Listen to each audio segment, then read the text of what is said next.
Ganga kitchen வாங்க. இன்றைக்கி நம்ம ஒரு வாழைப்பூ கூட்டு தான் செய்ய போகிறோம். இந்த கூட்டுக்கு ஒரு ரசம் வச்சுட்டா கூட போதும், அவ்வளோ சூப்பராக இருக்கும். ஒரு புடி சாதம் கூட பசங்க மிச்சம் வைக்க மாட்டாங்க, அப்படி சாப்பிட்ருவாங்க அந்த கூட்டு செஞ்சால். பாருங்கள், இது எங்கள் வீட்டு தோட்டத்தில் தான் காய்ச்சிருக்கு இந்த பூ. இப்போ கட் பண்ணின்னு வந்துட்டேன். போன வாரம் ஒன்று கட் பண்ணோம், இந்த வாரம் ஒன்று கட் பண்ணிட்டோம். இப்போ அதை நான் எடுத்து காட்டுறேன். அதில் நரம்பு இருக்கும், நம்ம எடுத்துகிட்டு தான் சமைக்கணும். ஏன்னா ஒரு சின்ன நரம்பு ஒன்று, பெரிய நரம்பு, இதுதான் நரம்பு. திருப்பியும் காட்டுறேன் நான். இது தூக்கி போட்டுடலாம். இப்போ கீழே ஒன்று இருக்குது சின்னதாக, அதையும் எடுத்து போட்டுடலாம். தூக்கி போட்டுடலாம் அதையும். அது கீழே ஒன்று பார்த்துங்க. இருங்க, நான் பெரிய பூவில் எடுத்து காட்டுறேன், அப்போ தான் தெரியும். இப்போ இது பெருசாக இருக்குதுல்ல, இருங்க, இதுதான். இதையும் நம்ம தூக்கி போட்டுடணும், ஏன்னா கசப்பாக இருக்கும். இது நம்ம வேகவே வேகாது, எப்படி இருந்தாலும் அது தொண்டையில் மாட்டோம். அதுக்கு தான் நம்ம அதை எடுத்து போடுறது. அவ்வளோதான், எல்லாத்தையும் எடுத்தாச்சு. இப்போ நான் அலசி கட் பண்ணின்னு வந்துடுறேன். அவ்வளோதான், அலசி பொடிசாக கட் பண்ணியாச்சு. நம்ம அலசிட்டு தான் கட் பண்ணணும். இப்போ நான் அதுக்கு வெங்காயம் தக்காளிலாம் எல்லாம் ரெடி பண்ணி வச்சுருக்கேன்.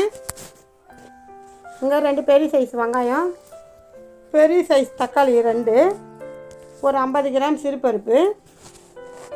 இப்போ பருப்பு நம்ம தண்ணியில் நல்லா அலசின்னு வந்துடலாம். அலசின்னு வந்தாச்சு. இப்போ தக்காளி வெங்காயம்லாம் கூட போட்டுடலாம். கொஞ்சம் வெங்காயம், தக்காளி, கட் பண்ண தக்காளி எல்லாமே போட்டுருவோம். பாதி தக்காளி நம்ம தாளிசோல போட்டுக்கலாம். வெங்காயம், பச்சை மிளகாய் 2, பூ அதில் போட்டுடலாம். எல்லாத்தையும் போட்டு கொஞ்சம் தண்ணி ஊற்றி மிளகாத்தூள் போட்டு வேக வச்சு போகிறோம். அவ்வளோதான், சிம்பிளாக செய்கிறோங்க. நம்ம 1/2 ஸ்பூன் மஞ்சத்தூள், 1 ஸ்பூன் மிளகாத்தூள், நம்ம ஏற்கனவே 2 பச்சை மிளகாய் போட்டுக்கிறோம்.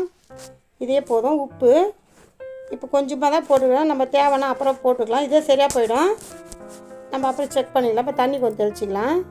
நம்ம தண்ணி ஊற்ற வேணாம், சும்மா கையில் தெளிச்சிட்டு அப்படியே கலந்து கொடுத்துக்கலாம். இந்த கூட்டுக்கு ரொம்ப நேரம் நம்ம வேக விட மாட்டோம், ஒரு விசில் வந்தால் போதும். அவ்வளோதாங்க. நல்லா கலந்து எது கொடுக்குறோன்னா அந்த மிளகாத்தூள்லாம் எல்லாத்தையும் நல்லா இருக்கும், அதுக்காக தான்.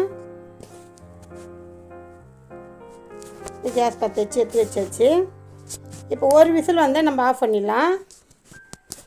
நம்ம கூட்டு நிறைய வேணும்னா தண்ணி எக்ஸ்ட்ரா வச்சுக்கலாம், தேங்காய் கூட அரைச்சி ஊற்றிக்கலாம். நாங்கள் இன்றைக்கி தேங்காய்லாம் அரைச்சி ஊற்றல, சிம்பிளாக அப்போ எங்கள் அம்மா எப்படி செஞ்சாங்களோ அப்படி தான் செய்கிறேன். அதை விசில் இப்போ கடாய் காஞ்சின்னு இருக்கட்டும், அதுக்குள்ளே நம்ம இது ஓப்பன் பண்ணிடலாம். இருங்க, நான் எடுத்து காட்டுறேன், வெந்துச்சேன்னு பார்க்கலாம். பாருங்கள், அடி பிடிக்கல, நல்லா ரொம்பவும் குழையில, திட்டமாக இருக்கு. பாருங்கள், நம்ம தண்ணி எந்த அளவுக்கு வைக்கிறோமோ அப்படி தான் கரெக்டாக இருக்கும். பாருங்கள், பூ நல்லா வெந்திருக்கு. இப்போ எண்ணெய் ஊற்றிட்டேன், எண்ணெய் காஞ்சிச்சு. இப்போ நம்ம கடுகு போட்டுக்கலாம். ஒரு 1/4 ஸ்பூன் கடுகு, ஒரு 1/4 ஸ்பூன் சீரகம். நம்ம எது பருப்பு போட்டாலும் கொஞ்சம் சீரகம் போட்டுக்கணும். ஒரு 1/4 ஸ்பூன் உளுந்து, 1/4 ஸ்பூன் கடலைப்பருப்பு. இது அவ்வளோதான் தாளிப்புக்கு. சீரகம் நம்ம பருப்பு போட்டால் கொஞ்சம் போட்டுக்கணும். பூண்டு தாங்க, தோல் உரிக்காமல் நெச்சு வச்சுக்கிறேன் நான் உரல் வச்சு, ஏன்னா அந்த வாசனையாக இருக்கும் இந்த பூண்டு தான். கொஞ்சம் வெங்காயம், நான் கட் பண்ண வெங்காயத்தில் பாதி கூட்டில் போட்டேன், பாதி தாளிப்புக்கு. கொஞ்சம் உப்பு போட்டுக்கலாம். நம்ம ஏற்கனவே கூட்டில் உப்பு போட்டோம், இந்த வெங்காயத்துக்காக கொஞ்சம் உப்பு போடுறேன். இப்போ இதையும் நல்லா வதக்கி கொடுத்துக்கலாம்.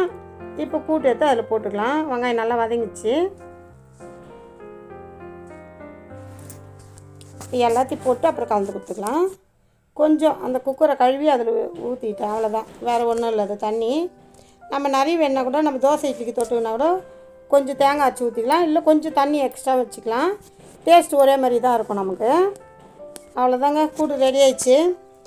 நல்லா இருக்குது. நம்ம பெருங்காயத்தூள் நான் இதில் போடலை, சும்மா அந்த மூடி திறக்கணுன்றதுக்காக மூடி வைக்கிறேன்.